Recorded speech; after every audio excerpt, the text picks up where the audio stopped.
Hello everyone. Today we're going to continue our summary of Discover Canada book for the preparation of Canadian citizenship exam, and we are going to continue our session about Canada regions. We started this last time, and we just mentioned that you have to keep the map in your mind, and Canada has 5 different regions: the Atlantic provinces and the Central Canada, prairie provinces, and West Coast Northern territories. Okay, and this actually include 10 provinces in total and 3 territories on the north.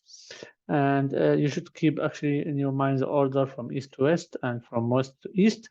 And also last time we spoke about the Central Canada region, and it has 2 provinces, Quebec and Ontario, and we mentioned some information about them. Today we are going to finish the Canada regions and actually finish our summary. So we'll start with first Atlantic provinces. As you can see here in the Atlantic area, we have 4 different provinces. We have Newfoundland, we have Edward Island, we have Nova Scotia, and New Brunswick. Okay, so we will consider each one of them, and we mentioned some information, some important information that you can be asked for in the exam. Okay, the Newfoundland and Labrador is just most easterly point in North America. If you look at the map, so if the most east point for Canada, the most east point is actually Newfoundland. Okay, and that's why it has its own time zone. It has its own time zone, and it's famous for offshore oil and gas extraction. Okay, the Prince Edward Island, it is an island, which means that if you look again on the map, it is an island, which means the Prince Edward Island. Where is, yes, this one here. So all around there is water, so there is no connection. So what is it should be connected somehow to Canada. That's why actually we mentioned here it's connected by one of the longest continuous multi-span bridge, which is called the Confederation Bridge, and also it's considered the smallest province, and it's famous for agriculture, especially potatoes. Okay, next will be Nova Scotia, and it's the most popular Atlantic province. It is considered as a gateway to Canada because it has the largest east coast port in Halifax, and also it has the largest naval base in Halifax. And it is famous for its annual festivals. It has more than 700 annual festivals, including the military tattoo in Halifax. Okay. Last but not least, for Atlantic provinces is New Brunswick. And it has a famous river, which is called St. John River, second largest river system on North America Atlantic coastline. And St. John is the largest city in this province and is considered the only bilingual province, and 33%, of the population in New Brunswick work in French language or using the French language. Okay. So that's for the Atlantic province, and we move to the prairie provinces. And prairie, as I said before, it has only 3 provinces. Coming from the east, it will be Manitoba, Saskatchewan, Alberta. Coming from the west, it will be Alberta, Saskatchewan, Manitoba. And you can remember that actually that the one beside Ontario, the largest province is Manitoba. So military is Manitoba from the west side. Okay. The prairie province has a special characteristics, like it is rich in energy resources, and also is most fertile farmland in the world. The best farmland in the world. Okay, so start with Manitoba. We will mention some facts here. So it is most famous for agriculture, mining, and hydroelectricity.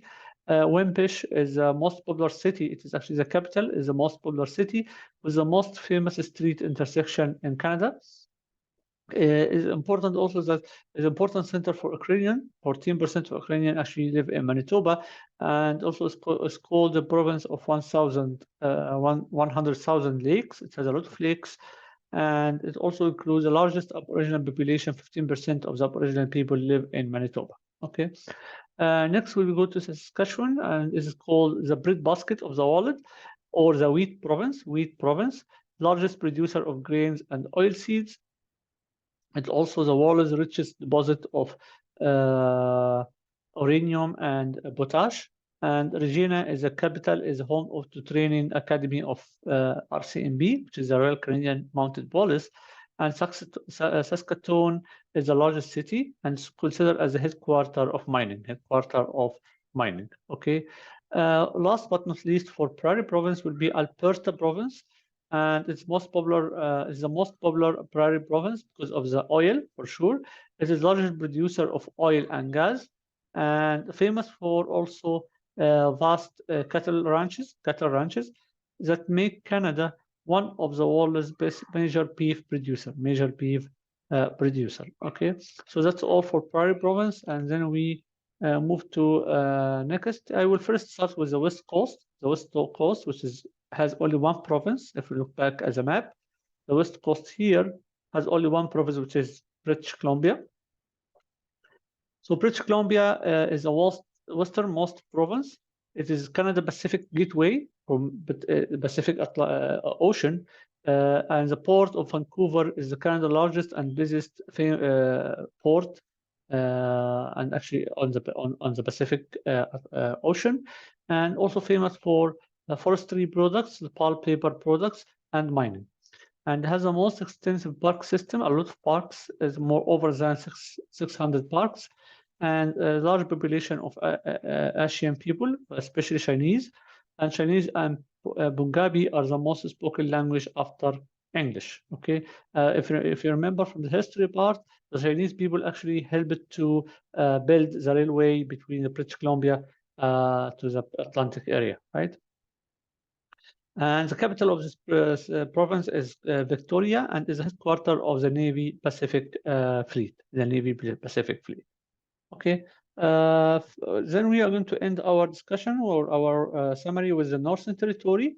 And if you come back here, we have 3 different Northern Territory. We have the Yukon, we have the Northern Territory, which is NWS, and Nunavut. Okay. So start with some information, or general information about the Northern Territory.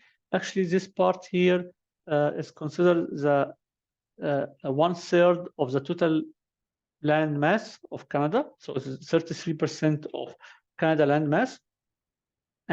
But actually only 100,000 people live there because it is very, very cold and very strong, very difficult weather, you know.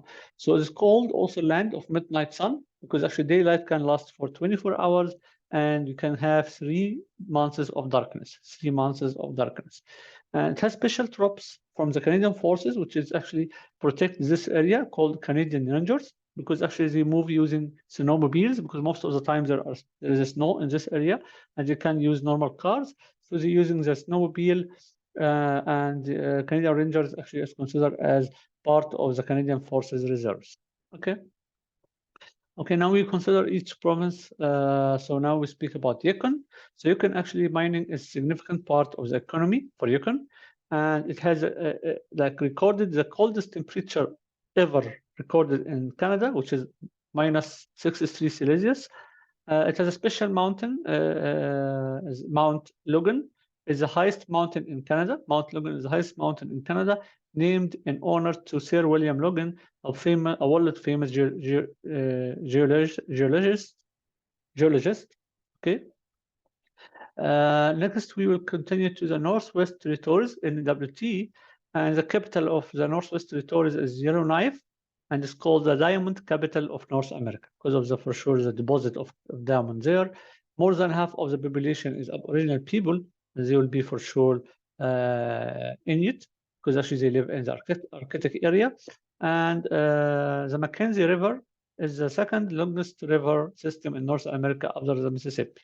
The Mackenzie River is the second longest river system in North America in NWT. Okay. Last but not least, for sure, is Nunavut, which is Nunavut means our land in Inuktitut language, which is the Aboriginal people language, established and joined Canada in 1999, and it has a special style of government. So they have 19-member legislative assembly choose a premier for the territory, and ministers by consensus consensus, and 85% like are Inuit, which is Aboriginal people, is an official language, and the Inuktitut is an official language and actually the first language in school. So there are very unique features for this territory, which is Nunavut. Okay, sorry, we have here, so all of them are territories. So Yukon is a territory, North NWT is also a territory, and Nunavut also is a territory. Okay, we are done for the summary. I hope this was beneficial for you. If you have any question, please reach me out through comments on the video. Also, I left on the description of the video a link to an application, mobile application called the Canada Quiz, where you can actually practice more than 800 questions for the exam in both language, in English and French. So I hope this will help you to pass the citizenship exam and to get your passport as soon as possible. Thank you very much for your patience, and I wish you all great success. Okay.